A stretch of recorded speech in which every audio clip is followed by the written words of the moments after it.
Gustong-gusto ko siyang tumakbo kasi gusto ko silang mapahiya na talagang wala naman talagang boto ang Duterte. Hindi enough yung boto nila para magluklok ng presidente sa Malacanang. Kaya lang nanalo si former President Rodrigo Roa Duterte is because dinala siya ng mga Marcos, ng Marcos loyalist, ng Ilocanja. Ang kakapal na mga mukha ninyo. Bakit hindi nyo napanalo si Bongbong Marcos noong 2016? Vice President na nga lang tinakbo nito ni Bongbong Marcos Jr. Natalo pa. Bakit namin sinuportahan si Duterte? Kasi no choice. Yan din po ang naramdaman namin noong 2022. Kaya po namin na suportahan yan si Bongbong Marcos Jr. dahil no choice kami. Alam mo ang iboto si Marojas. Mga dilawan yan. Galit na galit kayo sa dilawan. Pero ngayong administrasyon ni Bongbong Marcos Jr., lahat ng mga dilawan, kakampi na ninyong lahat. Si Robin Padilla. Nasa panig po siya ng Duterte nung time na yon mga idol ng PDP laban. 26.6 million number 1 senator. Kung hindi po ito sinuportahan ng Duterte, sa tingin mo makakakuha ng 26.6 million votes yan? Ang layo mo, gadun. Wala ka kasakaling kingan. Maniniwala ako sa'yo kung napaka-solid talaga ng mga loyalista mo kung nanalo ka. Partida ha, naboto pa kita nung 2022. Pero talo ka pa rin.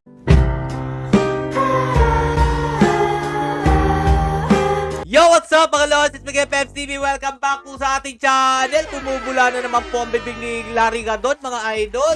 Bakit niya po pinagre-resign si VP Sara Duterte? Ano pong dahilan nito? Panoorin po natin at supalpalin po natin lahat ng mga kasinungalingang sinabi po niya dito sa kanyang video na ineri po sa ABS-CBN.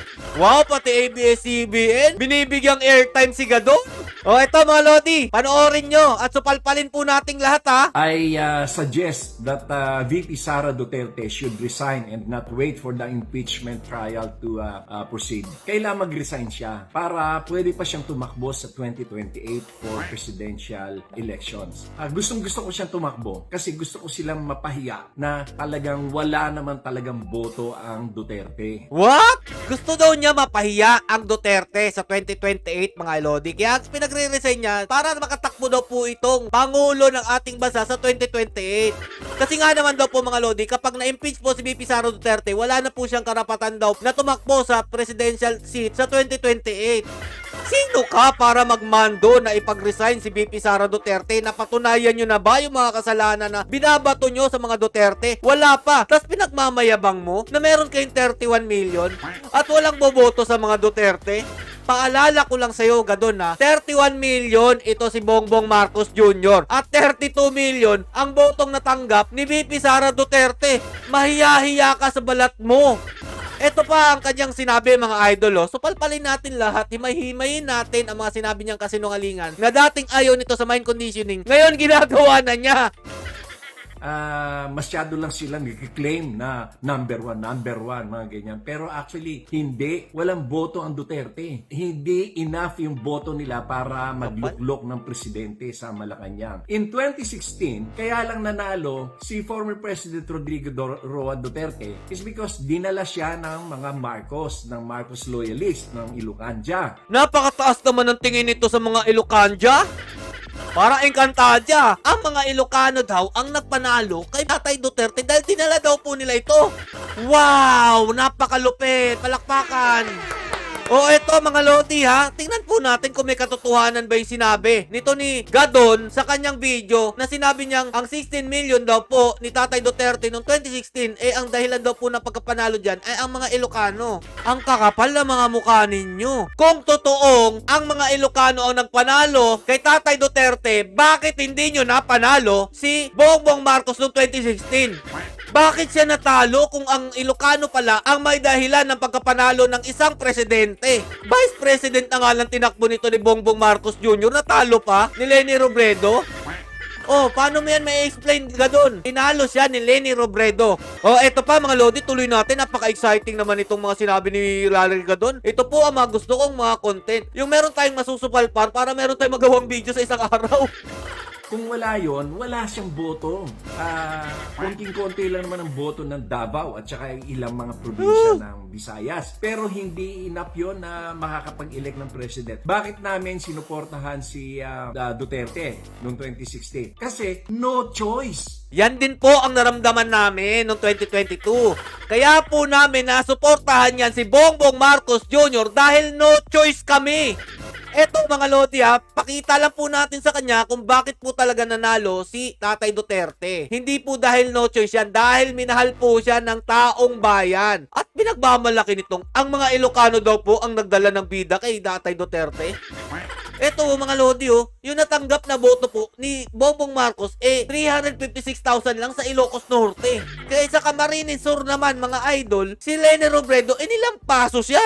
Paano mo mapadedepensahan yung mga pinagsasabi mo dyan, Gadon? Napakasinungaling mo, naknakan ka ng sinungaling. O eto ang population para sa inyong kalaman mga idol Kung totoong napakalakas ninyo dyan sa Ilocos region, bakit hindi nakuha ni Bongbong Marcos lahat ng boto ng taga Ilocos kung totoong solido kayo? Meron pong total population dyan na 5.3 million nung 2020. Ang last po na counting dyan, galing po sa Philippine State Authority. So, eto pa mga Lodi, kumpara natin yung Davao Region. Halos naman magkapareho lang na meron po silang 5.2 million. Pero napakalaking diferensya po ng boto po ng Duterte kumpara po dyan kay Bongbong Marcos Jr. nung 2016 election. Anak ng tinapay naman, bago ka kasi magngangawa dyan, Gadon, nagre-research ka sana, attorney ka, ay hindi na pala to attorney.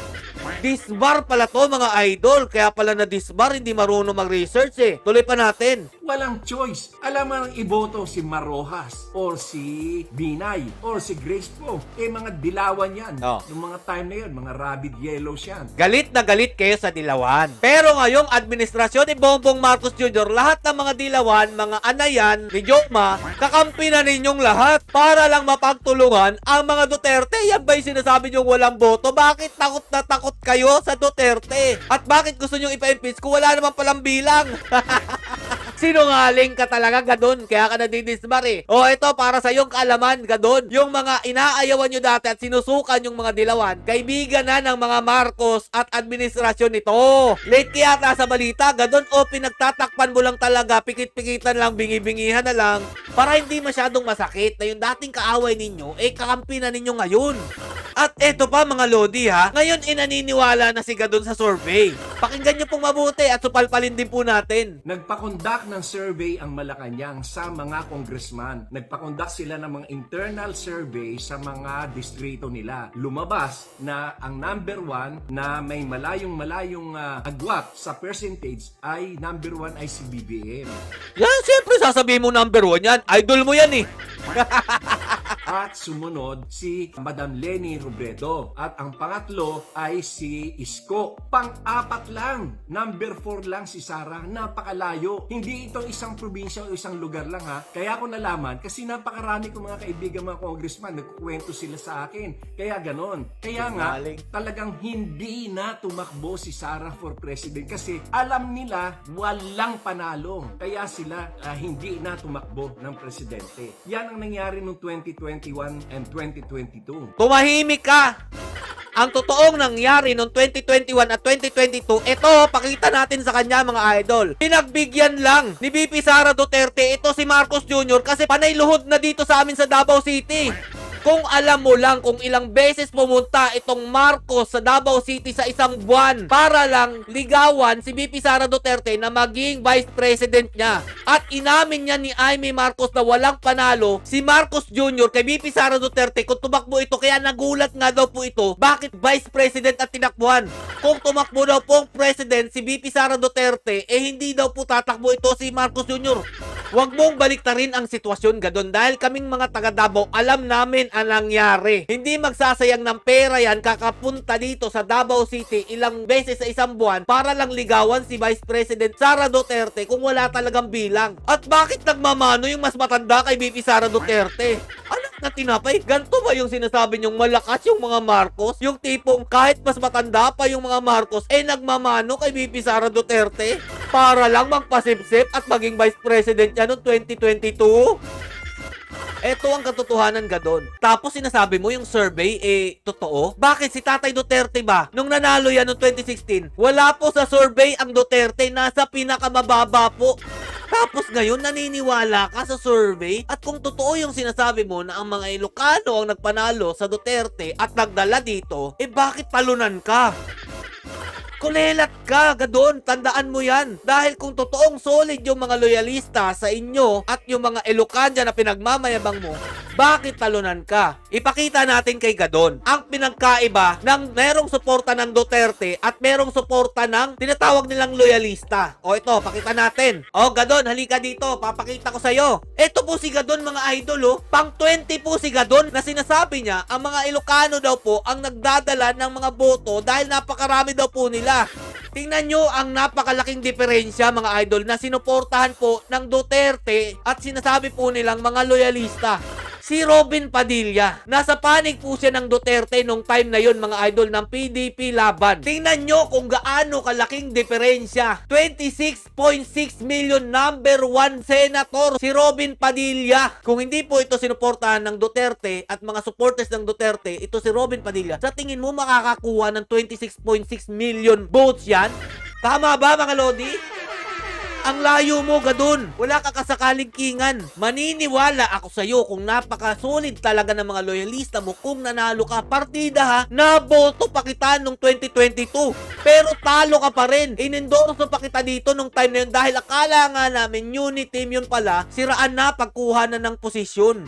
O ito mga idol, tuloy pa natin yung kasinungalingan niya. We will be proven right na walang boto enough to put her in Malacanang as president. Walang boto. The mere fact na yung mga maisog rallies nila nilalangaw. Mas marami pang nanunood sa gay beauty contest kaysa sa maisog rallies kasi wala naman talaga silang tao, wala silang suporta. Mind conditioning lang yung ginagawa mo, Gadon. Ang totoo, marami talagang botante ang Duterte kaya takot na takot kayo na tumakbo ito sa 2028 kaya nga pinipilit yung ma-impeach pero hindi po natupad ang plano ng mga kampo ni Joma at si Romualdez. Eto mga Lodi ha, dito ngayong 2025 election, malalaman natin ang sinabi nito ni Gadon kapag nanalo ang inendorso ng Duterte sa PDP laban. Magbabago ang pananaw nito sa kanyang sarili at papapahiya to. Kaya mga Lodi, ngayon pa lang, pakita na natin ang tunay na suporta natin sa PDP laban. Kahit ayaw nyo po dun sa kandidato, iboto po natin para po hindi matuloy ang impeachment na plano nila kay VP Sara Duterte. Hanggang dito na lang po. Sa tingin ko naman, inapahiya na natin si Gadon. Stay safe and God bless you all. Duterteng solido pa rin.